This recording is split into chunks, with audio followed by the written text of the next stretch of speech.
Chapter 11. Finding Faith. There was once a fiery preacher who possessed a powerful but unusual gift. He found that from an early age, when he prayed for individuals, they would supernaturally lose all of their religious convictions. They would invariably lose all their beliefs about the prophets, the sacred scriptures, and even God. So he learned not to pray for people, but instead limited himself to preaching inspiring sermons and doing good works. However, one day, while travelling across the country, the preacher found himself in conversation with a businessman who happened to be going in the same direction. This businessman was a very powerful and ruthless merchant banker, one who was honoured by his colleagues and respected by his adversaries. Their conversation began because the businessman, possessing a deep and abiding faith, had noticed the preacher reading from the Bible. He introduced himself to the preacher and they began to talk. As they chatted together, this powerful man told the preacher all about his faith in God and his love of Christ. He spoke of how his work did not really define who he was, but was simply what he had to do. The world of business is a cold one, he confided to the preacher, and in my line of work I find myself in situations that challenge my Christian convictions. But I try as much as possible to remain true to my faith. Indeed, I attend a local church every Sunday, participate in a prayer circle, engage in some youth work, and contribute to a weekly Bible study. These activities help to remind me of who I really am. After listening carefully to the businessman's story, the preacher began to realize the purpose of his unseemly gift.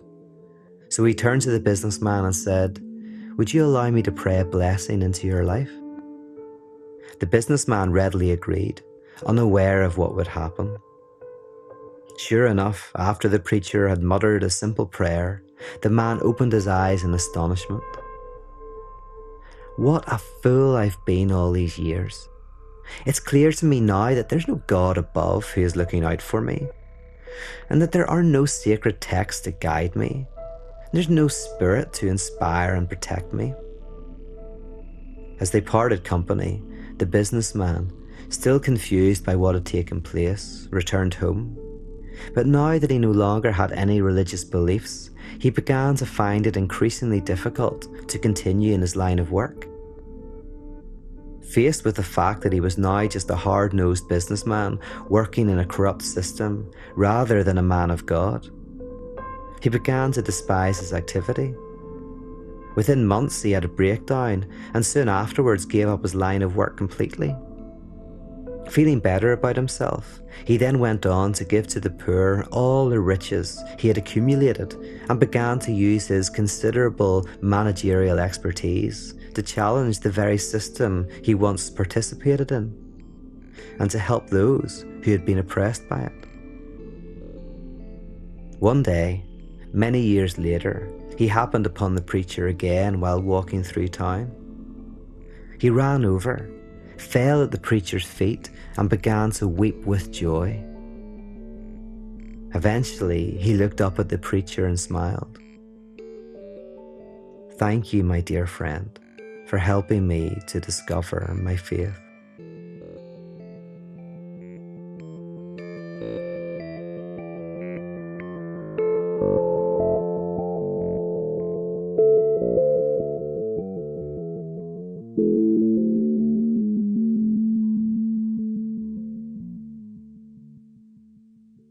Commentary. In this story, we begin to gain an insight into how religious belief can itself be a barrier to living the life of faith. It is all too easy for us to think that our religious beliefs express the deep truth of our inner life, while what we do on a daily basis and work is only a mask, a necessary evil that must be endured in order to get by in today's frenetic, consumerist world. In this way, we think that it is our commitment to prayer groups, church meetings, and Bible studies that reflects the essence of our inner lives. Our religious groups on the weekends and in the evenings are thought to be the sites of resistance that provide us with the strength to question our world and avoid getting fully caught up in it. However, could it be that these activities are in fact the very things that allow us to fully engage with the world? What if we need our prayer groups and Bible studies because they act as a type of safety valve that actually allows us to release the tensions and stresses of our work so that the next day we can return again?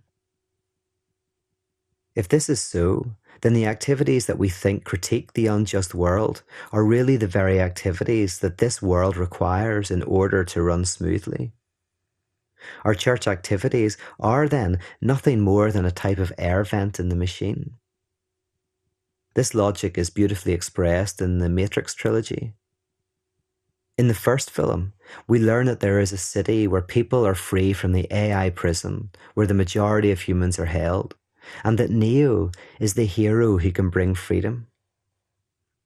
However, in the later films, we learn that there have been many cities before Zion, which is the free city, and that Neo is just the latest in a long line of Messiah-like individuals who have risen up to challenge the machines.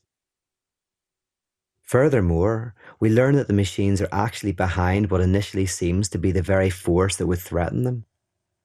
They are behind the development of Zion, and they provide the necessary conditions for Neo and the other freedom fighters to arise. Why? Because they understand that for the oppressive system they have constructed to work, the matrix needs to include a site of resistance. In daily life, there are reams of activities that are publicly disavowed by the government and society at large, yet are privately permitted. Among these are turning a blind eye to prostitution in certain areas, and the fact that we can all go 10 miles per hour over the speed limit without too much fear of getting fined. These acts allow people to disobey the law in ways that are actually unofficially sanctioned by the law.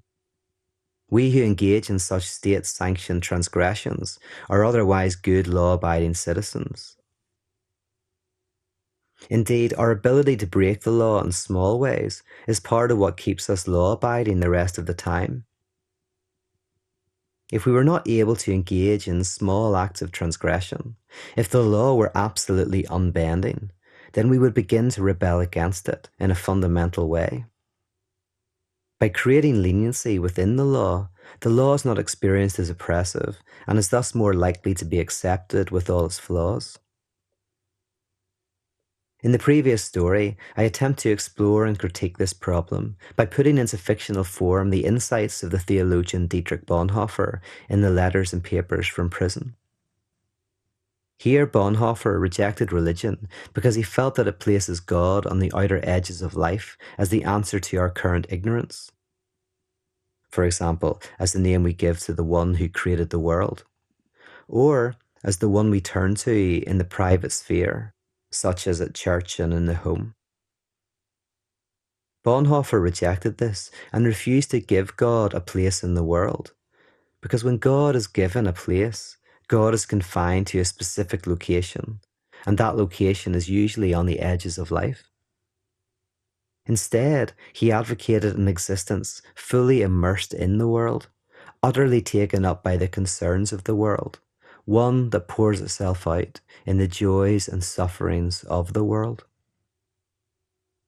Such a move could, of course, be misunderstood as a way of actively denying God. It could be described as a humanism in which people are encouraged to take responsibility for their own lives rather than looking for some divine answer. Yet for Bonhoeffer, this was not the end of the story.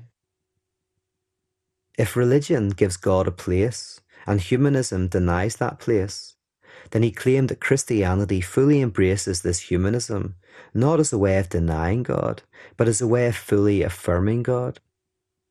Denying God a place so that God is affirmed in every place. Here one fully lives in the world as a way of fully living before God. Hence he wrote, "Before God and with God, we live without God." The result of such thinking is the affirmation of a faith that permeates all our actions rather than being exhibited only when faced with something we cannot understand, or at some prayer meeting, or in some weekly service to the poor. Such an expression thus strikes against the very roots of inauthentic resistance and demands a truly radical reconfiguring of our social existence. To put this in religious language, the previous story asks if perhaps the devil, far from hating our multitude of church activities, positively loves them. For it is in these very activities that we are able to become such productive agents in carrying out his insidious desires, making changes in the world that fundamentally ensure everything in the world remains the same.